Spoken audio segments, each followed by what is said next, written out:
Friends, welcome to the Python tutorial. और आज हम लिखेंगे first program in Python. Last video में हमने इंस्टॉलेशन किया था पाइथन का और वीएस कोड का हमारे सिस्टम के ऊपर, जो कि बहुत ही ज़रूरी है हमारा कोड लिखने के लिए। ज़रूरी नहीं कि वीएस कोड एक ही टूल है जो हमें हेल्प करेगा कोड लिखने के लिए। वीएस कोड के जैसे और बहुत सारे टूल है, जैसे कि पाइचार्म नाम का जो टूल है, इसे आईडीई भी कहा जाता है, जो टिपिकली सिर्फ पाइथन के लिए बनी हुई है। फिर अगर हम बात करें और कोई टूल की, तो वो है कोलैब, गूगल कोलैब। ये भी एक टूल है जो हमें पाइथन का कोड एग्जीक्यूट करने के लिए हेल्प करेगी, और बहुत सारे अदर टूल्स भी है। लेकिन अगर मैं पाइचार्म यूज़ करता हूँ, आगे चल के मुझे कोई प्रोजेक्ट करना है जांगो में या फ्लास्क में, तो यहाँ पे वेब का जो कंटेंट है उसके साथ इंटीग्रेशन करना मुझे थोड़ा डिफिकल्ट लगता है, तो मैं प्रीफर करता हूँ वीएस कोड। तो वीएस कोड के अंदर सारे प्रोग्रामिंग लैंग्वेजेस के प्लगइन अवेलेबल है। तो पाइथन के लिए भी हम लोग एक प्लगइन यूज़ करेंगे जो हमें डायरेक्टली कोड का एग्जीक्यूशन या कंपाइलेशन करके देगी, और हमारे लिए आसान हो जाएगा हमारा आउटपुट देखना। तो चलिए स्टार्ट करते हैं हमारा फर्स्ट प्रोग्राम। तो आपको सबसे पहले आपका वीएस कोड ओपन करना है सिस्टम के अंदर।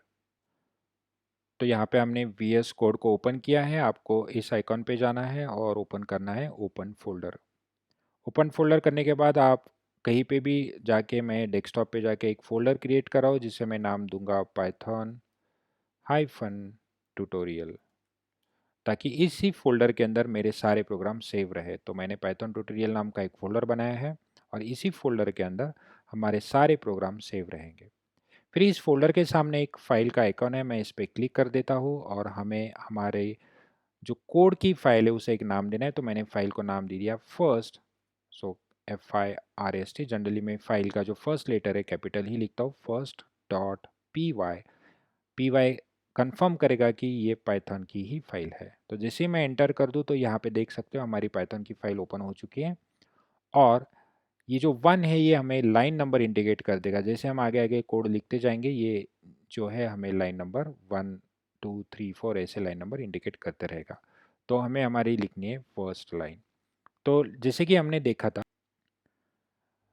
हम अगर लिखे प्रिंट राउंड ब्रैकेट्स, और इन राउंड ब्रैकेट्स के अंदर मैं अगर लिख दूं hello world, print small case के अंदर, फिर राउंड ब्रैकेट्स और फिर डबल कोट्स के अंदर आपको लिखना है हेलो वर्ल्ड। इसे सेव करिए। अभी मुझे इसी कोड को रन करना है। तो अगर आपको इस कोड को रन करना है, तो आपको जाना होगा टर्मिनल पे। तो आपका जो मेनू ऑप्शन होगा वहाँ पे आप टर्मिनल पे जा सकते हो, या फिर बॉटम को यहाँ पकड़ के इसे अगर ऊपर कर देते हो, तो आपको आपका टर्मिनल मिल जाएगा उसी फोल्डर के लिए जिस फोल्डर में आपने ये फाइल ओपन की है।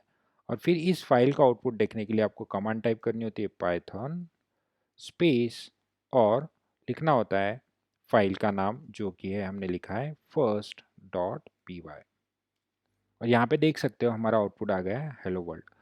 अगर आपको ये कमांड बार बार लिखना बोरिंग लग रहा है, तो उसके लिए हम कुछ प्लगइन भी इंस्टॉल कर सकते हैं। तो उसके लिए हमको जाना होगा हमारे प्लगइन वाले ऑप्शन में। तो यहाँ पे देखिए एक एक्सटेंशन नाम का जो ऑप्शन है, आप यहाँ पे जा सकते हो और यहाँ पे सर्च कर सकते हो पाइथन। फिर सर्च करने के बाद आपको जो भी पाइथन की फर्स्ट लिंक मिलेगी, आप उस पर क्लिक करके उसे इंस्टॉल कर सकते हो, ताकि पाइथन के सजेशंस हमें मिल जाए। मैंने ऑलरेडी इंस्टॉल किया है। फिर आपको एक और प्लगइन सर्च करनी है, that is code runner, code run, code runner. फिर कोड रनर प्लगइन को आपको सिलेक्ट करना है और उसे भी इंस्टॉल करना है, और इंस्टॉल करने के बाद इनेबल भी करना है।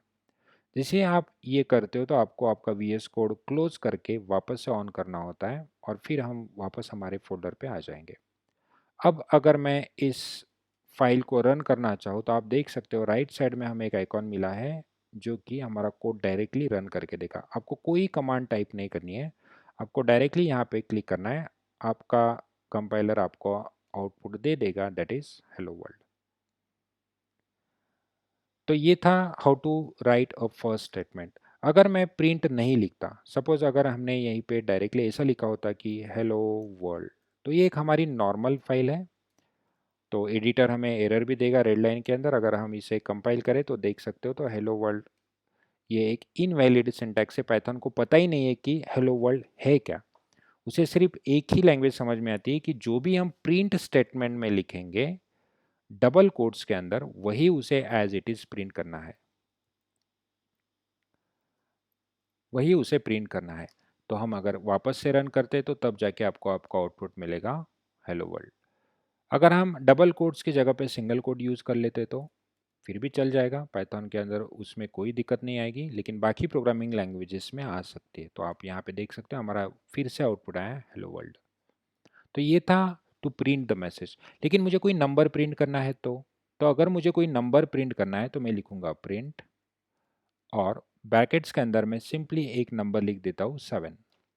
फिर हम चेक कर लेते हैं हमारा आउटपुट क्या आएगा। तो यहाँ पे देख सकते हो, तो पहले लाइन ने प्रिंट किया है हेलो वर्ल्ड, तो hello world as it is print हुआ। फिर प्रिंट 7 लिखा तो 7 प्रिंट हुआ। फिर इसके बाद हम और एक लाइन लिख देते हैं प्रिंट, सपोज मैंने एक पॉइंट वाली वैल्यू डाल दी जो कि मेरा सपोज परसेंटेज है। मैं इसे वापस से रन करता हूँ तो आप देख सकते हो तीनों लाइन 1 बाय 1 प्रिंट हो गई। पहले हेलो वर्ल्ड 7 एंड 87.3। मतलब हम किसी भी टाइप की वैल्यू यहाँ पे ऑटोमेटिकली प्रिंट कर सकते हैं अगर हमने प्रिंट स्टेटमेंट यूज़ किया तो।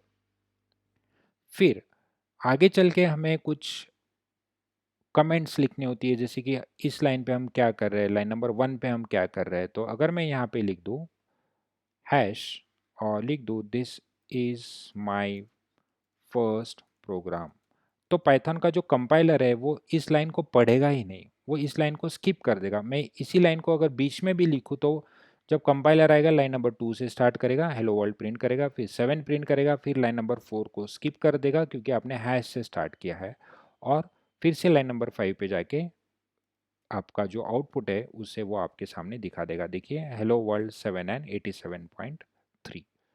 तो ये था हाउ टू राइट कमेंट। अगर मैं इसी लाइन को मल्टीपल लाइंस में लिखना चाहूँ तो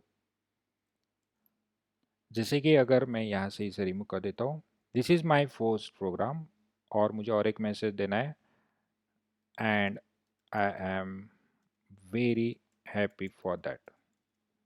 अगर ये लाइन, तो देखिए ग्रीन कलर में जो है वो आपकी कमेंटेड लाइन है और दूसरी लाइन कमेंटेड नहीं है, तो आपका कंपाइलर उसे एरर दे देगा, उसे समझ में नहीं आएगा कि ये दूसरी लाइन के साथ करना क्या है। तो अगर इस लाइन को भी कमेंट करना है तो आप हैश लिख सकते हो। तो जितने भी मल्टीपल लाइन्स है हर एक लाइन को इंडिपेंडेंटली हैश यूज़ करिए, या फिर अगर मल्टीपल लाइन से बहुत सारी लाइन्स है आपके पास तो आपको स्टार्ट करना है 3 टाइम सिंगल कोट्स, और जहाँ पे एंड करना है वहाँ पे 3 टाइम सिंगल कोट्स। तो जितने भी मल्टीपल लाइन्स हैं वो इन 3 कोट्स के अंदर जो रहेगी उस लाइन को कंपाइलर रीड नहीं करेगा, वो डायरेक्टली लाइन नंबर 3 से आगे चला जाएगा। तो इसे हम वापस से क्लियर करके रन करके देखते हैं। तो आप देख सकते हो सेम आउटपुट आ रहा है, skipping these two lines which are commented by multiple line commenting format, that is 3 single quotes. Okay, so we'll move on. मैं ये सारे कोड को रिमूव कर दे रहा हूँ और यहाँ पे हम लिखेंगे प्रिंट। मुझे प्रिंट करना है डबल कोट्स के अंदर मेरा नाम, जैसे कि मैंने लिख दिया योगेश, और इस नाम के बाद मुझे मेरा एज प्रिंट करना है। तो हम कैसे लिखेंगे योगेश, फिर हम लिखेंगे प्रिंट हमारा एज, जैसे कि मैंने यहाँ पे एज लिख दिया। फिर हम इसे अगर कंपाइल करें, यहाँ से हम डायरेक्टली रन कर सकते हैं। तो मैंने अगर रन कर दिया तो देखो योगेश और 30 अलग अलग लाइन पे प्रिंट हुए। मतलब प्रिंट क्या कर रहा है, एक लाइन पे एक आउटपुट दिखा रहा है। मुझे दोनों सेम लाइन पे चाहिए और दोनों के बीच में स्पेस भी चाहिए। तो हम कैसे लिख सकते हैं, अगर मैं इस प्रिंट स्टेटमेंट को यहाँ से उठा के यहाँ लिख दूँ तो क्या होता है हम चेक कर लेते हैं। तो हमें एरर दे रहा है, मतलब एक लाइन पे हम दो प्रिंट स्टेटमेंट नहीं लिख सकते, और इसी को कहा जाता है इंडेंटेशन। इंडेंटेशन का मतलब है सही जगह पे सही लाइन को सही स्पेसेस के साथ लिखना। तो यहाँ पे हमें समझ में आया कि हम एक लाइन में दो प्रिंट स्टेटमेंट नहीं लिख सकते, तो हमारे पास कोई चॉइस ही नहीं बची। अगर मैं नेक्स्ट लाइन पे लिख रहा हूँ तो वो नेक्स्ट लाइन पे चला जा रहा है एज आउटपुट। तो इसके लिए हमारे पास एक ऑप्शन है, प्रिंट ही तो करना है, मुझे मेरा नाम भी प्रिंट करना है और एज भी प्रिंट करना है, लेकिन दोनों प्रिंट ही करने हैं। तो मैं एक ही लाइन पे अगर लिख सकूँ तो मैं यहाँ पे योगेश के बाद मैं यहाँ पे लिख दूँ 30, क्योंकि ये डबल कोट्स में है, क्योंकि ये कैरेक्टर्स है, स्ट्रिंग है, इसलिए हमने डबल कोट्स में लिखा है, और ये नंबर है इसलिए हमने डबल कोट्स के बाहर लिखा है। तो हम इसे अगर रन करते तो आप फिर से देख सकते हो कि योगेश इज़ नॉट डिफाइंड, ऐसा कुछ हमें एरर आ रहा है। तो इसे रिमूव करने के लिए सिंपली हम क्या करेंगे, योगेश एक मेरी अलग वैल्यू है, कॉमा 30 मेरी एक अलग वैल्यू है। अभी हम इसे क्लियर करके रन करके देखते हैं। तो आप देख सकते हो योगेश, हमने स्पेस यहाँ पे नहीं भी दिया होता तो भी वो स्पेस आ जाता है। योगेश जो कि डबल कोट्स में, कॉमा ये as a single value print हो गई, comma 30 as a separate value.